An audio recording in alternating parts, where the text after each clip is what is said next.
behind the scenes bloopers, Nikki. Yeah, no.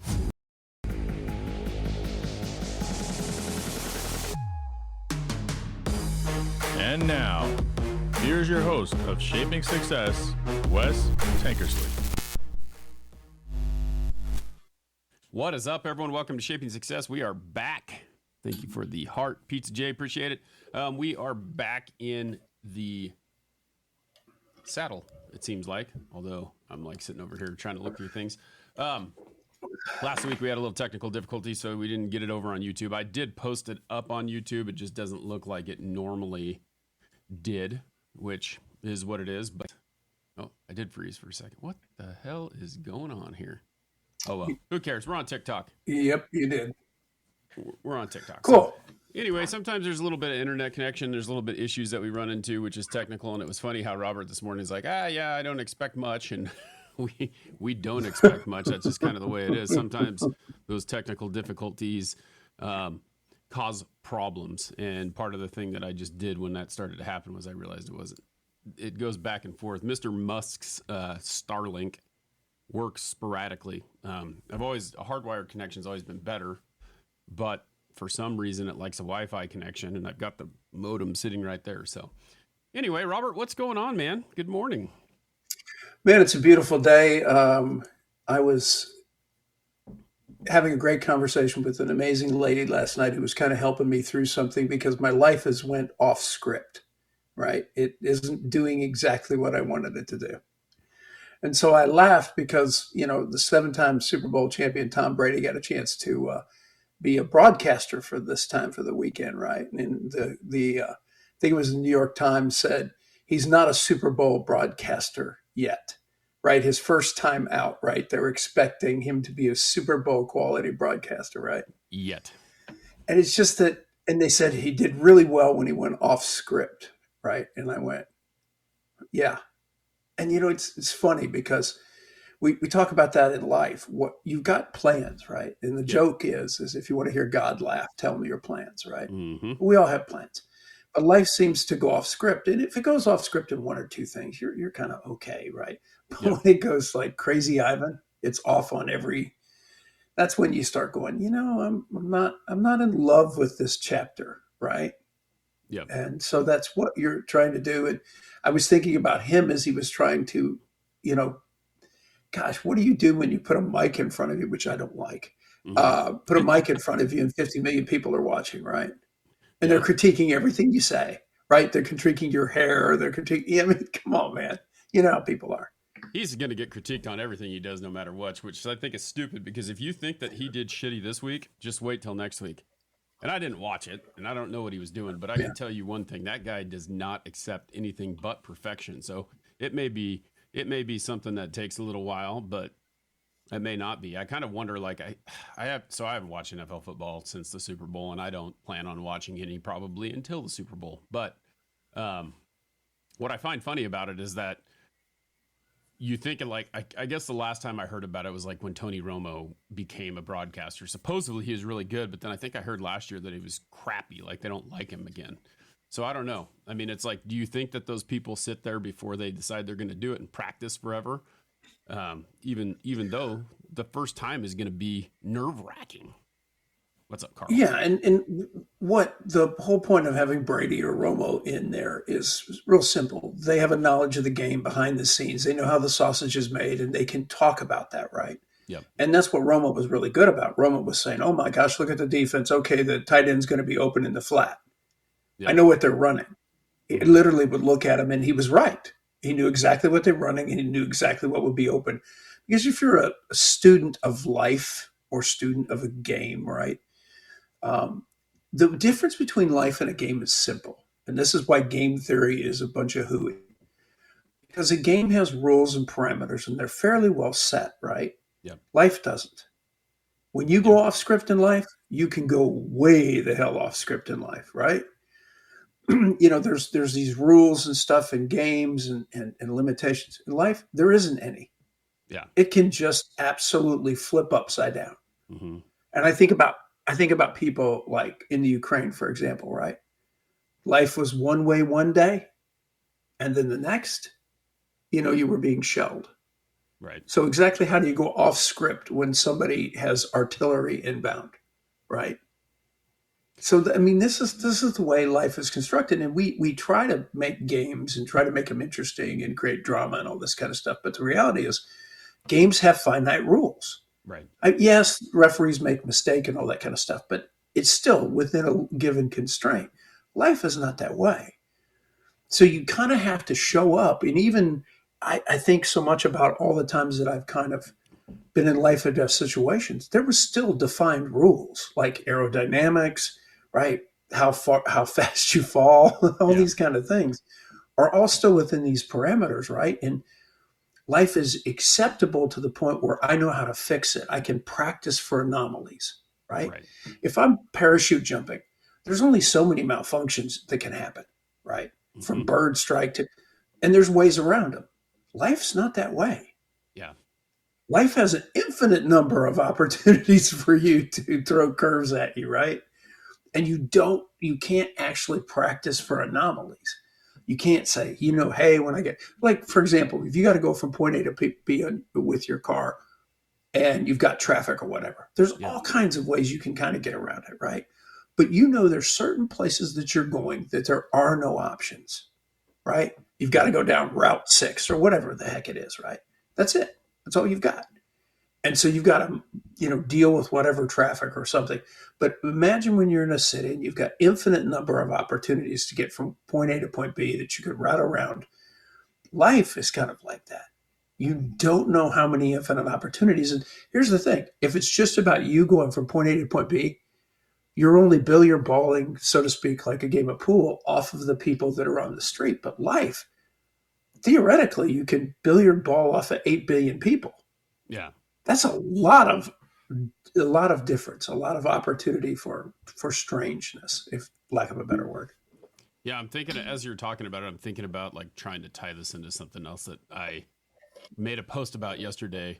And it's funny because I sit there and I think about that. Like, I know how you are. Like, I get it because we kind of think a lot alike on a lot of things. And so it's tough because you have this plan, right? Just like you said, like you tell God your plan and then throw it out the window because he's going to do whatever you want, for you, right? Mm-hmm.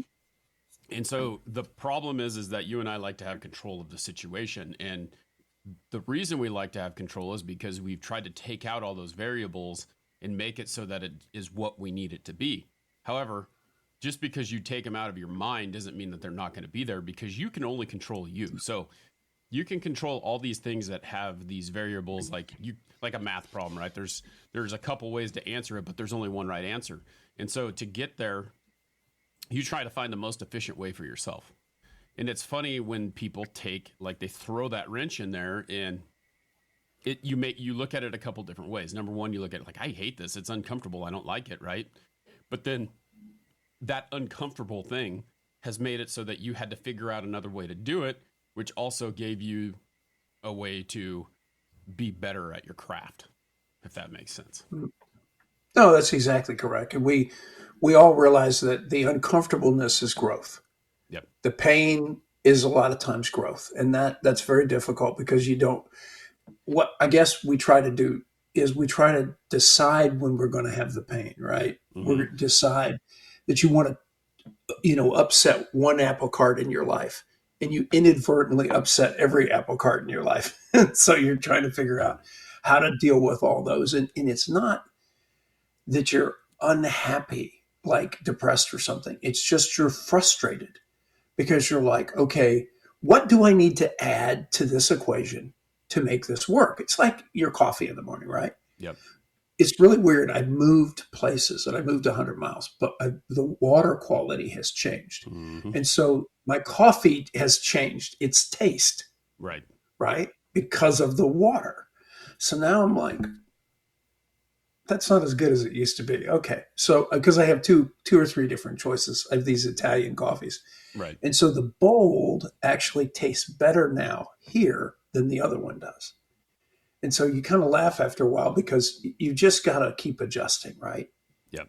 Adjusting and adjusting and adjusting. What you're always trying to figure out and what I get frustrated at is what's the input that I need to add? It's like me, had a parachute failure, right? I know what to do, right? You just go through these steps. Mm-hmm. And if you can't, if the steps don't solve the problem, you cut away and pull your reserve. And if your reserve doesn't work, you don't care, right? It becomes irrelevant. But you have steps, and that's what you're trying to figure out in life is, what do I need to add to this situation? What do I need to do? And that's when it gets frustrating because you go, I don't know what to do. And everything I'm doing doesn't seem to be working. Right. So that's when I get frustrated. That's when you're trying to dial it up, and you can see people trying to make those adjustments, whether they're quarterbacks on a Sunday football team or whether they're us just trying to get through. Or, think about it with kids, right? Yep. You had 2 kids. Mm-hmm. I had 4. I raised 5. Parenting is not the same for any child. Nope. You've got to continue to change and morph along the way. And when I had so many, I was just like, I got really comfortable at looking at the child and figuring out what they needed. Yeah. Right. But it's real hard from 1 to 2, isn't it? Oh yeah. I mean, you look at it like we're struggling right now as you're talking about that. It's like we're struggling. Like my son right now, it is 5:15 here, but he's been up since 4:30. I got up out of bed at 4. Like I set my alarm for 4:15. I get up, I go through my emails, go through, some of social media, those types of things, drink coffee. That's my unwinding to get ready for the day, like the work, like here we go. And now I got to go do the work. And so what really throws me off is when he decides that he's not going to go to sleep, right? He's not going to sleep through the night. He's not going to do whatever. I get out of bed quietly because he won't sleep in his bed. He gets up in the middle of the night. He comes to our room, and my wife and I have this rule that he's not sleeping in our bed. So he's going to sleep beside our bed. He's not sleeping in the bed if he gets up and he comes in there. Well, last night he started out in the room. Like he was not sleeping in his bed. And so we put him there. Well, I get up this morning at 4:15, quietly walk out, close the door quietly. And a couple minutes later, he comes stomping out in the room. And so he doesn't want to go back to sleep. I'm like, dude, where are you going to sleep? You're going back to bed. It's 4:15. My daughter was never that way. So we have to figure out a way to keep him in his bed. We have to figure out a way to keep him asleep so that we don't lose sleep. And we've gone through so many different things. Magnesium lotion. We've tried giving him, they have these little nighttime gummies, and you can't give them too many of those because if you do, it can cause problems in their sleeping patterns. So it's like you try that. You try all these little things to get them to sleep through the night, and none of them are working. And we're like, what do we do? So the compromise that we've come up with is, here you go. Now, my wife has to work this morning, so she's getting in the shower. She's in the shower right now, getting ready for work. And I had to go in there and go, he's sitting on a chair watching Paw Patrol on his iPad. I got to go do this. Because it was like a game time decision. It's like either I sit there with him and tell you, hey, sorry, it's not going to fly, or I tell her that. Like, these are the compromises that we have come up with to make these things work. And it's just, you can't control it. And I'm trying to figure out a way to make it happen, but he's going to live here for another, 15 years at least. We're going to figure this shit out. He's not sleeping in my bedroom until he's 18, But my daughter, she just sleep through the night. Well, one of the biggest challenges is the difference between boys and girls, right? Yeah. And my daughter that I'm living with, she has 4 kids, so she completely understands it. She has 2 and 2 also, which is what I had. And boys are different than girls, and not every boy's the same, right? And not every girl's the same. So, right. And that's part of the frustration that you've reached, is because you're like, hold on, I've taken out my arsenal of tools. Yep. Okay. Nothing's working. What do I do next? Well, you just keep trying to find a solution. Right. And that's where I was last night, I was at that frustration point. Right.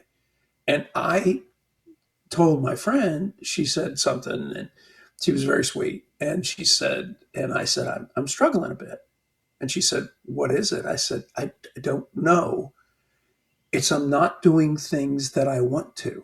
Mm-mm. I'm doing all the things that I don't. And I don't like being in that position. Right. I like doing things that I want. Listen, I understand sacrifice better than most. But here's the point. I don't want everything I do in a day to be something I have to do. Right. I want one to be my choice, right? Like I decide that I'm going to eat a bagel. I don't know, whatever it is, I want it to be my choice. And I kind of reached a point where everything I was doing was for something else or for someone else and I'm like, this is not fulfilling. Right. And how did I get here? Right? How did I get to a point where I don't know what to change? And so she was good about, she's saying, do this, do that. And she was good. She would just listen. Right. I just needed somebody to listen for a few minutes. And Sometimes you like I need said, she someone to really, bounce that off of too, right? Like that's what's going to get you out of that. Like, well, I yeah, never really thought of it that way. Like because people have different thoughts on the whole situation. yeah, I was reminded of this because I made a post this weekend because there's some things that have been pissing me off. I don't want to get political, but I'm just going to talk in generalities about it because this is kind of the same situation. If you think about it in life, and I think that this is kind of ties into what we're talking about, but there's two sides of us, right? Like we like things to be in order, right? And we like mhm, decisions to be made, but we like to also be independent about those decisions, right? So I've been bugged by all the things that I see. Like I see this is a Trump Harris or Trump policy. Like now what they're doing is they think if they say it 3 times, this becomes policy, right? Like this is a Trump abortion ban. Trump abortion ban. Like she said it 3 times, and then he goes back and he calls her crazy Kamala, and they say it 3 times. Like I feel like if you watch and you start paying attention, they say it 3 times because they need to pound it into your head for you to understand that this is what this is. And so there are certain laws in this world that are like Beetlejuice, Nikki says. Beetlejuice. Good job. Yeah, that's Good perfect. job, Nikki. Yep, Beatles. Don't say it 3 times. Don't say it 3 times. Yes. But what's funny about it is like it's marijuana. Okay, so let's talk about marijuana. 30 miles from here, it's legal. Okay, where I'm sitting right now, 30 miles is from it's legal. In Idaho, they don't want it to be legal. Oregon is a very liberal state; they want it to be legal. I don't care if you do that. That's your choice, right? You go ahead and do it. But people want this order. They want someone else to do the thinking for them. And so I feel like there are these people who are like, give the federal government all the power that they want because then they can tell us what we have to do, right? And that's a state thing. Okay, so the state has decided that they're going to do this. It's still, isn't it? I don't know if if it's still, the federal government still has said it is illegal, but they don't enforce it, right? That's not a legal thing, Exactly. but they don't enforce it. So Yeah. anyway, we have that, right? And then we have this whole other thing where they're telling us that you can't do this or we're going to let the state decide. So they're letting the state decide that. And I like that. I like the reality that I live somewhere where that's where I want. That's what I don't want. Like I don't want these people doing this, doing that, blah, blah, blah. They're like, well, if it's a basic human right, then the federal government should step in and stop it. And so I disagree with that person. Like I want less. I don't want them telling me that I can do that. But we have this electoral college, like we've talked about before, where there's essentially 3 states that make the decision for the whole country, right? Like there's Florida, California, I think New York's one of the other ones that have this big old giant electoral college. And so if those 3 states decide that Harris should be president or Trump should be president, it's going to happen. We don't have a choice. But smaller states that don't, Texas is a pretty big one too, right? You got a lot of delegates as well. Well, yeah, it's actually the 4 states are Texas, New York, Florida, and California. What happens is California and New York go Democrat, Texas and Florida go Republican. So that's what neutralizes the big stuff. So then you end up with the actual decision being made by Ohio, Michigan, Pennsylvania, and in Wisconsin, Right. because they're the only things that are up in the air. Everything else has been decided. Yeah. But like you said, those 4 big states, as long as they remain balanced, you've got a draw. Yeah. But if remember Reagan, he was the last Republican president to carry California, Yeah. and he stomped the other person because of it. Yeah. So then when you think about that, okay, gosh, we're getting restricted because we're talking about probably the green stuff. When you talk about that, and that's live on TikTok, it's one of the things that I've noticed about TikTok that drives me a little crazy is like, it's not like it's a crazy thing there, but they're going to restrict it to whoever because of the fact that we're talking about the green stuff. What's funny about it is they say that, and then and you look at it. Okay, so now let's take California for example. There's 3 really big pockets in California, right, that decide for the whole state what they want. So Right. those 3 pockets: San Francisco, Los Angeles, San Diego, big old giant population. There's more population in one of those states than there is in the whole state of Idaho. Okay, if you think about that, we have like 3 delegates. I don't know how many California has, but it's a lot. So there's those 3 pockets that make the decision for the whole state of California. So now in that you have the decision, okay? You can stay in California and you can deal with the policies that are being made by those 3 states, or you can leave. Okay? Same thing with Idaho, same thing with Texas, same thing with Florida. Like those are that's your choice. But if they make this sweeping regulatory thing for the whole country, you no longer have that choice. You're stuck with it. And so that's kind of the mentality. It's like you have those people, and I'm going to tie this back into what we were talking about, that want other people to make the decision for them because it's easy, right? Yeah. And you and I like the easiness sometimes of that, but we also are not afraid of a challenge.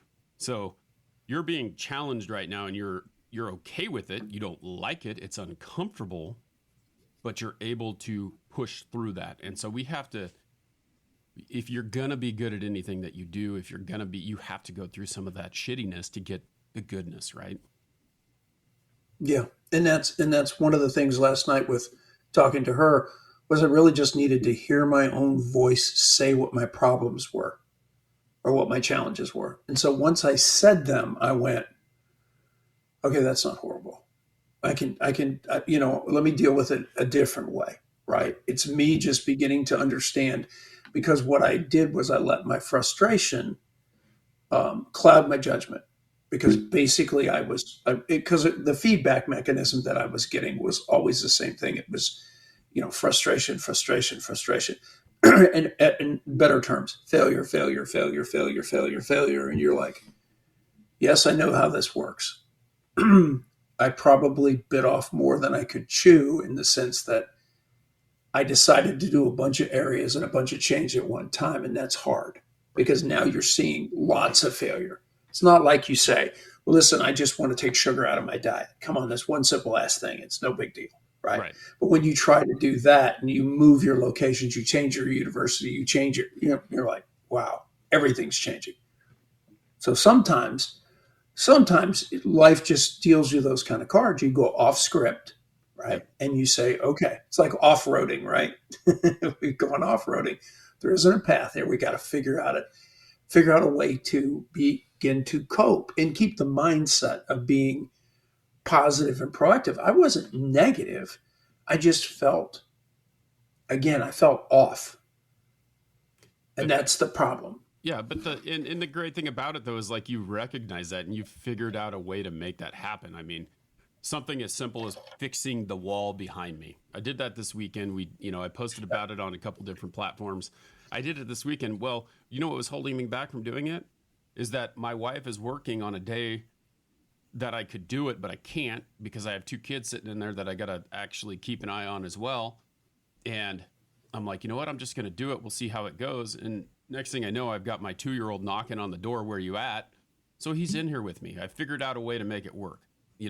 Like I let him be in here. And the problem is like in my studio, there's a lot of stuff that I have that I don't want him playing with. And he sees everything as a toy. So I found this weekend that, like I can do things with him, but I just didn't want to deal with the difficulties of having him running around in circles. I mean, he's 2. He needs some time. He needs to be able to do those things that he needs to do. So I sat him in the chair. I got it done.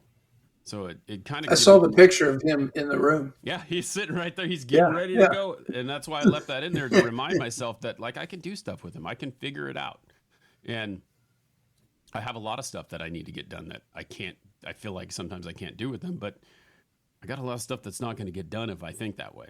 So you have to figure that out, and then you bounce those ideas off of people, and I think that's one of the biggest things.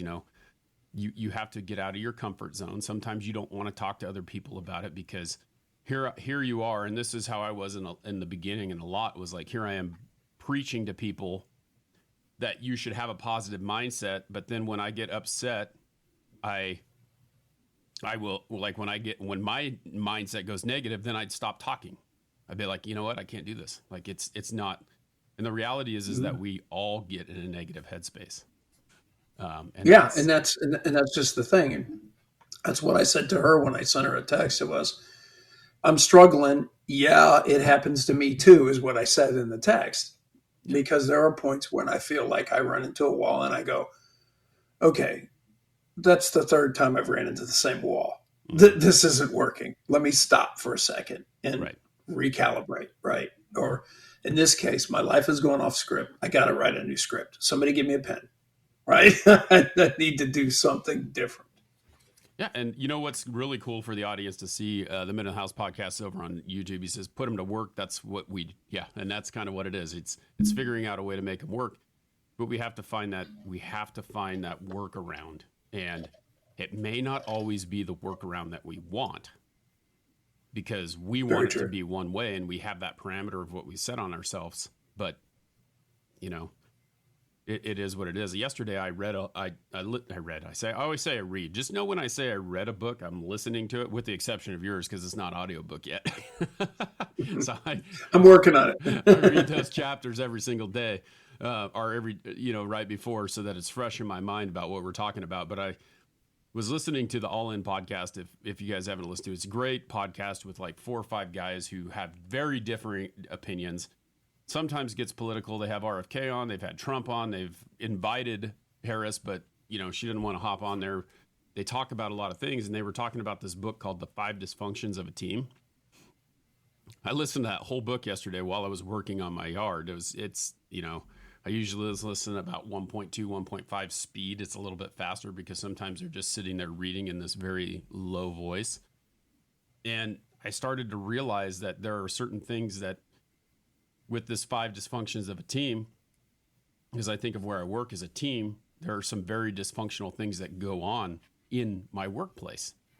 And you can almost pinpoint every single person that they're talking about, but people are different and they want to argue, because argument leads to growth. And when there's a, like, say they were talking about like this marketing lady who said that this is the only way to do it. And they're like, well, there's also other ways to do it. And we think we should all be involved in this team choice. And we should have the conversations that are tough to have and not avoid the confrontation, because you're essentially dealing with the confrontation when you're talking to your friend, not that it's a negative, because we all look at confrontation as like, I don't want to have it. It's a negative thing, but you have to have that hard conversation.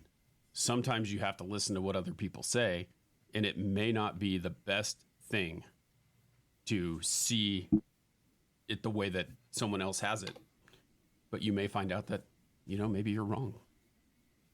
Exactly. And, that's the thing. I try to keep an open mind. And when somebody says, X, and, you also hate that somebody that you're so close to can quote you back to you. Mm-hmm. That's when she said, there's this really wise man who said, I went, oh geez, here we go. Right. Yeah. So that happens too. And that's when you go, okay, he is very wise. I should listen to him. Yeah. And you think about, like, I think about tying this to social media, because the hard part is, like, we always sit here and we talk about like these negative comments. Like, I made that post yesterday that was talking about this political situation, and someone this morning posted, they posted a retort to it. And I'm sitting there going, well, that's your thought and it's great. Normally, like, I used to be like, no, you can't have a thought. I don't like your thought. It's not the same as mine. Delete it. And I started to think about it. It's like, you know what? There's nothing wrong with the debate. There's nothing wrong with it. And some people feel some way and some people feel the other way, and that's okay. But we have to be okay with that. We have to be okay with the confrontation. We have to be okay with, like, when someone in our job is not doing their job, being okay to say, hey, look, I don't think you're doing this right. And if we don't have that confrontation, we'll never get what we're looking for. We'll never have that question answered. Absolutely. Absolutely.